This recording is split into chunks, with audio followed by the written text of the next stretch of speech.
Vaccine নিয়ে অনিশ্চয়তা সৃষ্টি সরকারের অদূরদর্শিতা ও ব্যর্থতা প্রমাণ করে চরমোনাই পীর। এই সরকারের 2 বছর। ওবায়দুল কাদের ভালো মানুষ, মান্না। উত্তপ্ত ওয়াশিংটন, নিহত বেড়ে 4। এতক্ষণ শুনছিলেন সংবাদের শিরোনাম, এবার শুনবেন বিস্তারিত আলোচনা। ভ্যাকসিন নিয়ে অনিশ্চয়তা সৃষ্টি সরকারের অদূরদর্শিতা ও ব্যর্থতা প্রমাণ করে চরমোনাই পীর। ইসলামী আন্দোলন বাংলাদেশের আমির মুফতি সৈয়দ মোহাম্মদ রেজাউল করিম আরও বলেন, ভারত প্রীতি ও দিল্লিমুখী পররাষ্ট্রনীতির কারণেই করোনা ভাইরাসের ভ্যাকসিন পাওয়া নিয়ে এখন অনিশ্চয়তা দেখা দিয়েছে। চীনের সঙ্গে চুক্তির পর সরকার সেটাকে ফাইলবন্দি করে রেখে দিল্লিকে খুশি করতে ভারতের সঙ্গে ভ্যাকসিন চুক্তি করেছে। এ ধরনের সিদ্ধান্ত আত্মঘাতী। এখন যদি ভ্যাকসিন দিতে চায় 4 থেকে 5 মাস দেরি হয় আর এর জন্য মানুষ সংক্রমিত হয়, তার দায়িত্ব কি স্বাস্থ্য মন্ত্রণালয় নিবে? তাই সরকারের উচিত নিজেদের স্বার্থ চিরতার্থ করার পরিবর্তে দেশের সাধারণ মানুষের জন্য কিছু করা। তিনি বলেন, ভ্যাকসিন বিনামূল্যে পাওয়ার জন্য জনগণের অধিকার। এই অধিকার থেকে জনগণ যেন বঞ্চিত না হয়, জনগণ যাতে এই ভ্যাকসিন সঠিকভাবে পায় সেটা অবশ্যই সরকারকে নিশ্চিত করতে হবে। বুধবার এক বিবৃতিতে তিনি এসব কথা বলেন। এই সরকারের 2 বছর। নানা চ্যালেঞ্জ ও প্রতিকূলতার মধ্যে 2 বছর কাটালো এই সরকার। চ্যালেঞ্জগুলো হলো শুদ্ধি অভিযান, আওয়ামী লীগের কিছু নেতাকর্মী এবং কথিত নেতাদের দৌরাত্ম্য ও দুর্নীতির অনিয়মের কারণে আওয়ামী লীগ সরকারের ভাবমূর্তি নষ্ট হচ্ছিল। সেই অবস্থায় প্রধানমন্ত্রী শেখ হাসিনা শুদ্ধি অভিযানের নির্দেশ দেন। সেই শুদ্ধি অভিযানে আওয়ামী লীগ, যুবলীগ, ছাত্রলীগ সহ অনেক নেতাকর্মীকে গ্রেপ্তার করা হয়। অনুপ্রবেশকারী আওয়ামী লীগ দীর্ঘদিন ক্ষমতায় থাকার কারণে আওয়ামী লীগের বাইরে থেকে অনুপ্রবেশকারীদের দলের সাথে সংযুক্ত হওয়ার চেষ্টায় তথাকথিত নেতা বনে যায়। তাদের তৎপরতার কারণে তৃণমূলে আওয়ামী লীগের ত্যাগী নেতারা কোণঠাসা হয়ে পড়ে। সেই পরিস্থিতিতে আওয়ামী লীগের কেন্দ্রীয় সিদ্ধান্ত হয় কোনো অনুপ্রবেশকারীদের দলে স্থান দেওয়া হবে না। করোনা বিশ্বব্যাপী ছড়িয়ে পড়া নতুন মহামারী করোনা ভাইরাস শুধু বাংলাদেশ নয়, সকল দেশের জন্য একটি নতুন সংকট। বাংলাদেশ যখন অর্থনীতিতে শক্তিশালী অবস্থানে যাওয়ার পথে, ঠিক সেই সময় করোনা মহামারীর আক্রমণ। তবে সরকার প্রধানের দূরদর্শী নেতৃত্ব এবং সরকার প্রধান শেখ হাসিনার বিচক্ষণ অর্থনৈতিক উদ্যোগের কারণে দ্রুত দাঁড়াচ্ছে বাংলাদেশের অর্থনীতি। দুর্নীতি বর্তমান সরকারের সর্বোচ্চ প্রাধান্য ছিল দুর্নীতির বিষয়ে শূন্য সহিষ্ণুতা। আর এ লক্ষ্যে কাজ করতে বছরব্যাপী বিভিন্ন রাজনৈতিক নেতা এবং আলেমদের বিরুদ্ধে অভিযান চলে। ওবায়দুল কাদের ভালো মানুষ, মান্না। আওয়ামী লীগ সরকারের কড়া সমালোচনা করলেও ক্ষমতাসীন দলের সাধারণ সম্পাদক ওবায়দুল কাদেরকে ভালো মানুষ বলে আখ্যায়িত করেছেন নাগরিক ঐক্যের আহ্বায়ক মাহমুদুর রহমান মান্না। মঙ্গলবার সেগুনবাগিচায় DRU-এ বিএনপি সমর্থিত একটি সংগঠনের আয়োজনে 5 জানুয়ারি ভোটাধিকার হরণ ও গণতন্ত্র নির্বাসনের জঘন্য অধ্যায় শীর্ষক এক আলোচনা সভায় বক্তব্যে এক সময়ের ছাত্র রাজনীতির প্রতিদ্বন্দ্বী কাদেরের প্রশংসা করলেন তিনি। সেনা বিদ্রোহে উস্কানি ও রাষ্ট্রদ্রোহের মামলায় 21 মাস কারাবাসের পর 2016 সালের ডিসেম্বরে জামিনে মুক্ত হয় মাহমুদুর রহমান মান্না। হাসপাতালে ভর্তি হলে তাকে দেখতে গিয়েছিলেন ওবায়দুল কাদের, বললেন মান্না।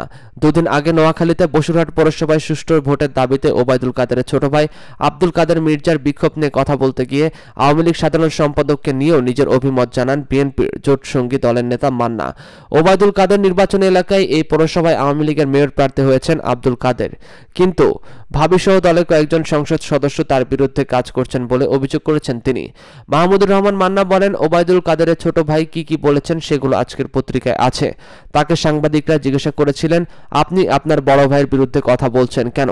তিনি ছোট ভাই খুবই শান্তভাবে বলেছেন, আমি আমার বড় ভাইয়ের বিরোধিতা করছি না। ওবায়দুল কাদের সাহেবের বিরোধিতার জন্য আমি কথা বলিনি। আমি নিজেও বলি, আপনারা অনেকে জানেন ওবায়দুল কাদের 2 বার ডাকসুতে আমার সঙ্গে নির্বাচনের প্রতিদ্বন্দ্বিতা করেছিলেন। ফলাফলে কথায় আসছে না, কিন্তু উনি একজন যোগ্য প্রতিদ্বন্দ্বী ছিলেন, ভালো মানুষ ছিলেন। এখন পর্যন্ত তার নামে বিরাট লুটপাট দুর্নীতির কথা নেই। ছাত্রলীগের সাবেক সভাপতি ওবায়দুল কাদের 1979 থেকে 80 এবং 1980 থেকে 81 মেয়াদে ঢাকা বিশ্ববিদ্যালয় কেন্দ্রীয় ছাত্র সংসদের ডাকসু নির্বাচনে ভিপি পদে প্রতিদ্বন্দ্বিতা করে হেরে যান। প্রথম দফায় জাসদের প্যানেলের নেতৃত্বে থাকা মান্নার কাছে পরাজিত হন আওয়ামী লীগ ছাত্রলীগের নেতা কাদের। পরের বছর জাসদ ভেঙে বাসদ তৈরি হলে মান্না বাসদ ছাত্রলীগ থেকে নির্বাচিত করে কাদেরকে হারিয়ে আবার ভিপি নির্বাচিত হন। ছাত্র রাজনীতি থেকে বিদায় নেওয়ার পর 90 দশকে আওয়ামী লীগে যোগ দেন মান্না। 2002 সালে সাংগঠনিক সম্পাদকের দায়িত্ব পান তিনি। সে সময় ওবায়দুল কাদের ছিলেন দলের যুগ্ম সাধারণ সম্পাদক। তবে সেনা নিয়ন্ত্রিত তত্ত্বাবধায়ক সরকারের সময় সংকরপন্থী হিসাবে পরিচিত পাওয়ার পর আওয়ামী লীগের পদ হারানো মান্না নাগরিক ঐক্য গড়ে সরকারকে সমালোচক হিসাবে পরিচিত হয়ে ওঠেন। 2018 সালের নির্বাচনে বিএনপির সঙ্গে জোট ভেদে ধানের শীষ নিয়ে বগুড়ায় একটি আসনে প্রতিদ্বন্দ্বিতা করে হেরে গেছেন তিনি। কয়েক বছর ধরে বিএনপির অনেক নেতার তুলনায় সরকারের সমালোচনায় বেশি উচ্চকণ্ঠ মান্না। এর মধ্যে 2015 সালে বিএনপি নেতা প্রয়াত সাদেক হোসেন খোকা ও অজ্ঞাত পরিচয় এক ব্যক্তির সঙ্গে মান্নার টেলিফোন আলাপে দুটি অডিও ক্লিপ প্রকাশ পায়। সেখানে তার কণ্ঠ পরিস্থিতির মোকাবেলায় সেনা হস্তক্ষেপের উদ্যোগে আগ্রহের সুর শোনা যায়। ওই কথোপকথনের মধ্যে বিএনপি জামায়াত জোটের আন্দোলন জোরদারে বিশ্ববিদ্যালয়ে লাশ ফেলার কথা বলতে শোনা যায় তাকে। এই ঘটনায় সেনা বিদ্রোহে উস্কানি ও রাষ্ট্রদ্রোহের অভিযোগে 2015 সালের 25 ফেব্রুয়ারি মান্নাকে গ্রেপ্তার করা হয়। 21 মাস পর 2016 সালের ডিসেম্বরে জামিনে মুক্ত হয়ে মান্না হাসপাতালে ভর্তি হলে সেখানে তাকে দেখতে গিয়েছিলেন ওবায়দুল কাদের। সুষ্ঠু ভোটের দাবিতে বিক্ষোভ ওবায়দুল কাদের ভাইয়ের বক্তব্যের প্রসঙ্গ টেনে মাহমুদুর রহমান মান্না বলেন, ওবায়দুল কাদেরের ছোট ভাই ভীষণ অসুস্থ হয়েছিলেন, গিয়েছিলেন নিউ ইয়র্কে চিকিৎসা করাতে। জীবন মৃত্যুর সাথে লড়াই করে উনি সাক্ষাৎকারে বলেছেন, আমি স্থির করেছি যদি আল্লাহ আমাকে ফিরিয়ে দেন, আমি যদি বাঁচি দেশে ফিরে গেলে সত্য কথা বলবো। এই সত্য কথা আমি বলেছি, সত্য কথা এই সরকারের কানের মধ্যে ঢুকবে, যদি না ঢুকে তাহলে কানের মধ্যে বাতাস দেবার ব্যবস্থা করেন। উত্তপ্ত ওয়াশিংটন, নিহত বেড়ে 4। যুক্তরাষ্ট্রের ওয়াশিংটন ডিসির কংগ্রেস আইনসভা বা ক্যাপিটাল ভবনে হামলা চালিয়েছে ট্রাম্প প্রার্থীর সমর্থকরা। ভবনের ভেতরে সংঘর্ষের গুলিতে নারীসহ 4 জন নিহত হয়েছে বলে জানিয়েছেন CNN। সংঘর্ষের কারণে ওয়াশিংটন ডিসির মেয়র সন্ধ্যা 6টা থেকে ভোর 6টা পর্যন্ত কারফিউ জারির নির্দেশ দিয়েছেন। ওয়াশিংটনের পুলিশ প্রধান রবার্ট কন্টি বলেন, নিহতদের মধ্যে একজন নারী আছেন। নিরাপত্তার স্বার্থে পুলিশ তাকে গুলি করলে তিনি মারা যান। বাকি 3 জন চিকিৎসাধীন অবস্থায় মারা গেছেন। হোয়াইট হাউস এবং পেন্টাগনের পক্ষ থেকে বলা হয়েছে, ওয়াশিংটনে এবং এর আশেপাশের রাজ্যে জাতীয় নিরাপত্তা বাহিনী মোতায়েন করা হয়েছে। বিবিসির প্রতিবেদনে বলা হয়েছে 2700-এরও বেশি নিরাপত্তারক্ষী মোতায়েন করা হয়েছে। খবরে বলা হয়েছে, প্রেসিডেন্ট নির্বাচনে জো বাইডেনের জয় আনুষ্ঠানিকভাবে অনুমোদন করার জন্য দেশটির আইন প্রণেতারা যখন অধিবেশনে বসেছিলেন, এ সময় ট্রাম্পের শত শত সমর্থক ক্যাপিটালে ঢুকে পড়ে।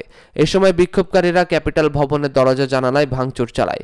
কয়েক ঘন্টা ধরে এক প্রকার ক্যাপিটাল দখল করে রাখে বিক্ষোভকারীরা। পুলিশ ক্যাপিটাল ভবনে জারি করে লকডাউন, তবে শেষমেশ বিক্ষোভকারীদের হটাতে সক্ষম হয় পুলিশ। আন্দোলনকে উস্কে দেওয়ার অভিযোগে ট্রাম্পের সামাজিক যোগাযোগ মাধ্যম ফেসবুক, টুইটার ও ইনস্টাগ্রাম অ্যাকাউন্ট বন্ধ করে দেওয়া হয়েছে। ফেসবুক ও টুইটার কর্তৃপক্ষ জানিয়েছে, প্রেসিডেন্ট ডোনাল্ড ট্রাম্পের পোস্টের মাধ্যমে সহিংসতা উস্কে দেওয়া হয়েছে, এমনই অভিযোগ করেছে ব্যবহারকারীরা। এজন্য ট্রাম্পের টুইটার 12 ঘন্টা এবং ফেসবুক 24 ঘন্টা বন্ধ রাখা হয়েছে। তবে টুইটার এক্ষেত্রে আরও কঠোর বার্তা দিয়েছে। কর্তৃপক্ষ জানিয়েছে, যদি ট্রাম্প তার বিতর্কিত টুইটগুলো মুছে না ফেলে তবে তার টুইটার অ্যাকাউন্ট সবসময়ের জন্য মুছে ফেলা হবে। অপরদিকে ফেসবুক কর্তৃপক্ষ ট্রাম্পের পোস্ট সরানোর বিষয়ে বিবিসিকে জানিয়েছে, ওয়াশিংটনের সহিংস বিক্ষোভে দেশটির জন্য অপমানজনক, আমরা সবসময় উস্কানি নিষিদ্ধ করি এবং সহিংসতা বন্ধের আহ্বান জানাই। এর জন্য প্রেসিডেন্ট ট্রাম্পের পোস্টটি সরিয়ে নেওয়া হয়েছে, তার অ্যাকাউন্ট 24 ঘন্টা বন্ধ রাখা হয়েছে। এতে চলমান সহিংসতার ঝুঁকি হ্রাস করবে।